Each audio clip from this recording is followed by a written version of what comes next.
Hi everyone, स्वागत है फिर से एक नए वीडियो के साथ। सबसे पहले सभी को नमस्ते and welcome back once again. दोस्तों, बहुत दिनों बाद ये वीडियो डाल रहा हूँ क्योंकि जो मेरे एरिया में बहुत सा इश्यूज चल रहा था सॉल्व हो चुका है।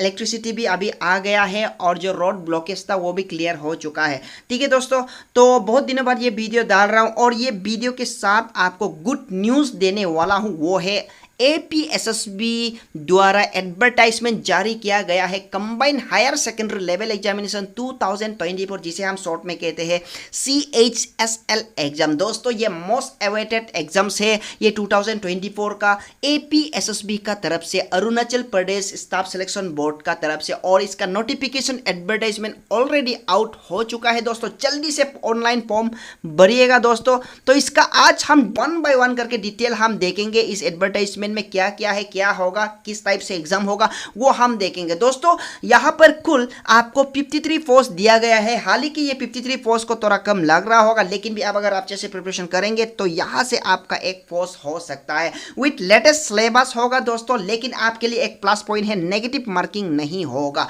इन 53 पोस्ट के अंदर में आपको कंपोजिटर जो ग्रेड 2 है, copy holder, proof reader, dissection hall attendant, forester, record keeper cum computer operator and LDC post जैसे देखेंगे। दोस्तों, आज का वीडियो बहुत इंपॉर्टेंट रहेगा अगर आप प्रिपरेशन करें combined higher secondary level examination 2024 के लिए। तो आइए हम डिटेल देखते हैं इस एडवर्टाइजमेंट को। आप स्किप नहीं करना है दोस्तों, वन बाय वन करके इसका जितने भी इंपॉर्टेंट पॉइंट्स है आज हम पॉइंट आउट करते हैं दोस्तों। तो जल्दी से हम बढ़ते हैं दोस्तों। मैं हूं आपका अपना लोकल टीचर, वन सेकेंड मैं हूं मोदी सर। जल्दी से हम शुरू करते हैं। इससे पहले मैं जरूर आपको रिक्वेस्ट करेगा, अगर आप नए हैं, कॉम्पिटिटिव एग्जाम्स के लिए आप तैयारी कर रहे हैं तो मेरे चैनल को आप जरूर सब्सक्राइब कीजिएगा। और सबसे पहले हम यहाँ पर देखते हैं इसका ऑफिशियल एडवर्टाइजमेंट दोस्तों, combined higher secondary level examination 2024 जो रिक्रूटमेंट नोटिस है। ठीक है, तो सबसे पहले आप इस डेट ऑफ एप्लीकेशन देखना है, वो है 17 जुलाई से स्टार्ट होगा 10 बजे से। ठीक है, 17 जुलाई से स्टार्ट होगा और क्लोजिंग डेट है आपका 7 अगस्त 2024। 7 अगस्त 2024 आप ये डेट याद रखिएगा,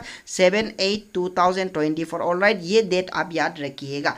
tentative date of written examination, जो रिटन एग्जामिनेशन टेंटेटिव है वो है आपका 6/10/2024। ठीक है, 6/10/2024 ये याद रखिएगा। जो रिटन एग्जाम का टेंटेटिव है, लेकिन 6/10/2024 ये रिटन एग्जाम का टेंटेटिव डेट है। ऑलराइट दोस्तों, इसका बाद जो दोस्तों जो आपका tentative date PET PST exam होगा पोस्ट कोड 3124। पोस्ट कोड 31 में क्या है, ये आपका फॉरेस्टर के लिए। अगर आप फॉरेस्टर के लिए फिलअप करेंगे तो आपका पीईटी और पीएसटी एग्जाम होने को चांस है आपका 16/10/2024 को। इसका बाद अगर tentative date of skill test होगा पोस्ट कोड 32 और 33 में क्या पोस्ट है अभी हम देखेंगे। ये होगा आपका एलडीसी और कंप्यूटर ऑपरेटर का। ठीक है, तो इसका स्किल टेस्ट आपको देना होगा 19/10/2024। आई होप ये डेट आप देख लिया होगा। ये इंपॉर्टेंट डेट्स को आप स्क्रीनशॉट करके रखिएगा। Opening date of online form fill और क्लोजिंग डेट, ये डेट को याद रखिएगा। Combine higher secondary level examination 2000 के बढ़ते हैं। तो दोस्तों, यहाँ पर हम टोटल नंबर ऑफ पोस्ट जो मैंने बोला था आपका 53 है। तो देखते हैं इसके अंदर में कंपोजिटर। ठीक है, कंपोजिटर ग्रेड 2 है जिसका पे लेवल है 19,900 से लेके 63,200। ठीक है, तो इसका पे लेवल है, पे स्केल देख लीजिएगा। APST Arunachal Pradesh schedule tribe के लिए 4 है और बाकी unreserved PWD ex serviceman total है 4। ठीक है, ये इसके लिए नहीं होगा, यहाँ पर 0 है अनरिजर्व के लिए, PWD एक्स सर्विसमैन के लिए। तो APST के लिए 4 पोस्ट दिया है। कॉफी होल्डर जो कि 19,900 जो सेम है, इसका पे लेवल ग्रेड 2 का है दोनों। तो इसका APST के लिए 1 दिया है और बाकी के लिए 0 नील दिया है। प्रूफ रीडर ये आपका 25,500 से लेके 81,100 देख लीजिएगा। यहाँ पर भी 1 पोस्ट दिया है, सिर्फ APST के लिए दिया है और बाकी के लिए नील दिया है। डिसेक्शन हॉल अटेंडेंट ये भी आपका APST के लिए 1 पोस्ट दिया है, बाकी के लिए नील दिया है।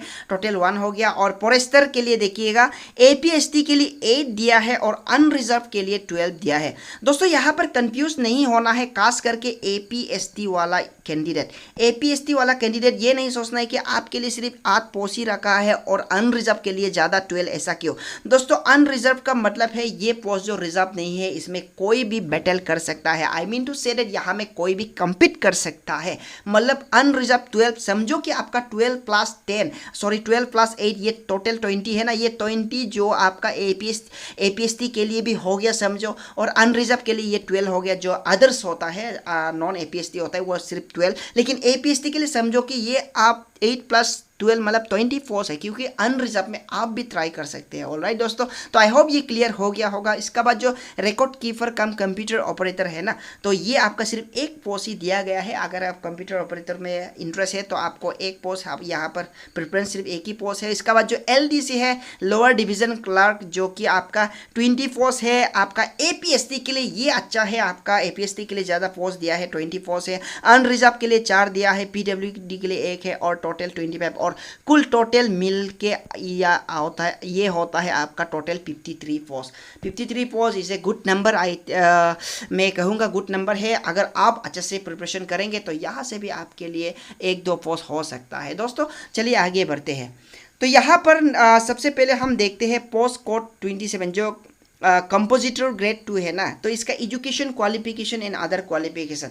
दोस्तों ये एग्जाम जो आपका combined higher secondary level examination है, उसका मतलब है ये आप क्लास 2 पास करना पड़ेगा, मतलब है क्लास 12, ठीक है, क्लास 12 पास होना पड़ेगा, हायर सेकेंडरी लेवल पास होना पड़ेगा, with 5 years experience having pair knowledge of printing and hand composing method. ये आपका पोस्ट कोड ये आपका कंपोजिटर के लिए बोला गया है, जिसका पे लेवल है अभी जस्ट मैंने बता दिया है। और एज आप देखिएगा 18 to 35 years, ठीक है।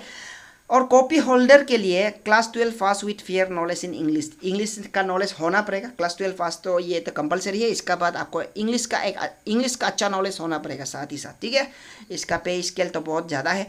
फिर इसका बाद नेक्स्ट में देखते हैं यहाँ पर आपका प्रूफ रीडर में वही है कि आपका जो हायर सेकेंडरी लेवल है वो पास होना है, क्लास 12 पास होना है, ठीक है। और दिया गया है, और में आपका ये PUC, ठीक है, having 2 years experience in proof reading experience, पता नहीं है क्या है, मुझे भी आइडिया नहीं है, आप देख लीजिएगा। और यहाँ पर 18 to 35 years यहाँ पर एज रिलैक्सेशन एज पर APST ये सब मिल जाएगा, ठीक है। तो यहाँ पर डिसेक्शन हॉल अटेंडेंट का देख लीजिएगा, ये भी आपका क्लास 12 पास, लेकिन ये साइंस का है, ठीक है, फ्रॉम रिकॉग्नाइज बोर्ड। आपका साइंस स्ट्रीम से जो क्लास 12 पास होगा वो ये इसके लिए ये प्रेफरेंस दे सकते हैं डिसेक्शन हॉल अटेंडेंट के लिए। आई थिंक ये ट्रिम्स हॉस्पिटल के लिए हो सकता है, ठीक है, तोमोरेबा हॉस्पिटल के लिए हो सकता है, वो डिपार्टमेंट का हो सकता है, हेल्थ डिपार्टमेंट का। तो यहाँ पर पे स्केल भी देख सकता है और एज भी आप देख सकता है। फिर यहाँ पर आगे बढ़ते हैं। फिर फॉरेस्टर के लिए ज़्यादा पोस्ट तो नहीं था दोस्तों, लेकिन भी आप फिर से फॉरेस्टर के लिए ट्राई कर सकते हैं, पोस्ट प्रेफरेंस दे सकते हैं। क्लास 12 स्टैंडर्ड मतलब क्लास 12 पास होना पड़ेगा रिकॉग्नाइज आपका बोर्ड से, ठीक है, क्लास 12 पास होने से हो जाता है। इसका पे स्केल भी देख लीजिएगा, लेवल 4 है, ठीक है, बहुत अच्छा खासा है, 25,500 से लेके 81,100 तक। एज से आपका बिटवीन देख सकते हैं 18 to 35 years. Post code 32 to 24 ये है आपका record keeper, record clerk, computer operator, मतलब कुछ भी बोल सकते हैं आपका रिकॉर्ड कीपर, रिकॉर्ड क्लर्क या आपका कंप्यूटर ऑपरेटर भी, ठीक है। इसके लिए स्किल टेस्ट भी होगा। ये क्लास 12 पास होना है, लेकिन 1 year का डिप्लोमा कोर्स होना है कंप्यूटर एप्लीकेशन का, 1 साल का, 1 year, ठीक है, 1 साल का आपका कंप्यूटर एप्लीकेशन का आपको सर्टिफिकेट होना होगा। ऑलराइट दोस्तों, ये आई होप ये क्लियर हुआ होगा। इसका बाद जो आपका लोअर डिवीजन क्लर्क है, ये भी क्लास 12 पास होगा। टाइपिंग स्पीड LDC के लिए टाइपिंग स्पीड 35 वर्ड्स पर मिनट ऑन कंप्यूटर में आपको 35 वर्ड 1 मिनट में 35 वर्ड्स मारना होगा, ठीक है। और जो की डिप्रेशन यहाँ पर देख लीजिएगा, एज पर दिस एडवर्टाइजमेंट आपको मिल जाएगा। और minimum 6 month diploma in computer application होना पड़ेगा, 6 month का, ठीक है, 6 month का कंप्यूटर एप्लीकेशन होना पड़ेगा। और ये भी आपका लेवल 4 का है। पे मैट्रिक्स लेवल देखो, बहुत ही अच्छा खासा सैलरी होगा। ऑलराइट दोस्तों, तो ये आप जितने भी पोस्ट है इसका जो क्वालिफिकेशन है, पे लेवल है, एज लिमिट है, ये देख लिया है। और यहाँ पर मोस्ट इंपॉर्टेंट जो एडवर्टाइजमेंट का सबसे इंपॉर्टेंट वाला पार्ट होता है वो है स्कीम ऑफ एग्जामिनेशन। ये स्कीम ऑफ एग्जामिनेशन कभी भी आपको मिस नहीं करना है, अच्छे से देखिएगा। आप प्रिपरेशन करके प्री प्लान करके जाएंगे तो जरूर आपका एग्जाम कामयाब होगा। स्कीम ऑफ एग्जामिनेशन मतलब क्या है, पैटर्न ऑफ एग्जामिनेशन, ठीक है। तो यहाँ पर दिया गया है scheme of examination will consist of 2 stage against the post indicated below, ठीक है। जो पोस्ट इंडिकेट क्या है नीचे में, तो उस अगेंस्ट में 2 स्टेज है, देखता है क्या क्या है। कंपोजिटर और कॉपी होल्डर और प्रूफ रीडर और dissection hall attendant. Forester record keeper LDC, ये आपका स्टेज 1 होगा। और बोर्ड स्टेज 1 एंड 2 के लिए आपका फॉरेस्टर रिकॉर्ड कीपर और ये कंप्यूटर ऑपरेटर, और LDC के लिए आपका स्टेज 1 एंड 2 होगा। या मतलब है ये वाला जो आपका सिर्फ स्टेज 1 होगा और ये फॉरेस्टर और आप कंप्यूटर ऑपरेटर LDC देता है तो ये आपके लिए स्टेज 1 एंड 2 देना पड़ेगा। फॉरेस्टर के लिए क्योंकि आपको PST करना पड़ेगा, ठीक है, PET PST आपका फिजिकल स्टैंडर्ड एफिशिएंसी टेस्ट करना पड़ेगा।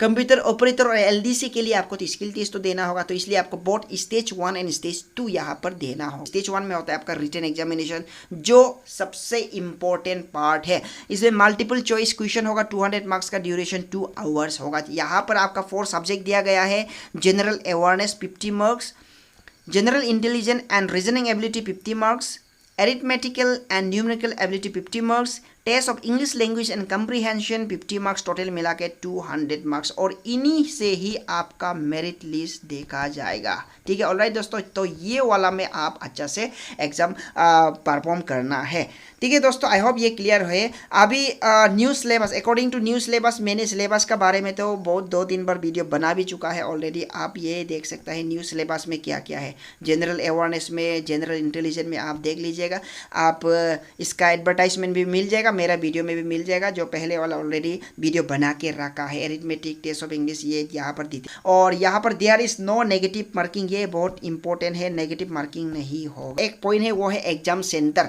किस एग्जाम सेंटर किस जगह पे बैठ के आप एग्जाम दे सकता है, यहाँ पर या कौन सा एग्जाम सेंटर आप ऑप्ट कर सकता है, वो है आपका यहाँ पर देख लीजिएगा, बोमडिला, सेपा, पासीघाट, आलो, ये एग्जाम सेंटर अवेलेबल है दोस्तों। यहाँ पर जब भी आप ऑनलाइन फॉर्म फिल करेगा ना दोस्तों, जब आप ऑनलाइन फॉर्म फिल करेगा तो यहाँ पर आपको एग्जाम सेंटर प्रेफरेंस देना होगा। सबसे पहले जिसमें आप इंटरेस्ट है उसमें सबसे फर्स्ट देखिएगा, उसके बाद अगर उधर नहीं मिलता है तो सेकेंड वाला ऑप्शन डालिएगा। तो यहाँ पर दिया गया है बोमडिला, सेपा, पासीघाट, आलो, ईटानगर, नाहरलगुन, जीरो, तेजू, नामसाई, चांगलांग, टावांग एंड कंसा, यहाँ पर देख लीजिएगा। और दोस्तों यहाँ पर आई होप ये क्लियर हुआ होगा। ये था आपका combined higher secondary level examination 2024, जो कि मस्ट अवेटेड एग्जामिनेशन है दोस्तों इस साल के लिए, 2024 के लिए। और दोस्तों ये एग्जाम होने के बाद आपका कंबाइंड सेकेंडरी लेवल एग्जामिनेशन का भी आपका नोटिफिकेशन जल्दी आउट होगा। अगर इस एडवर्टाइजमेंट का PDF फाइल चाहिए तो आप इसका ऑफिशियल वेबसाइट में भी जा सकता है, apssb.nic.in में तो दोस्तों आज का वीडियो इतना तक ही था। आई होप दोस्तों आप क्लियर हुआ होगा, और अगर आप कुछ भी क्वेरीज है तो मुझे कमेंट कर सकता है। और मिलते हैं नेक्स्ट वीडियो में। Thank you, bye bye, take care and study well.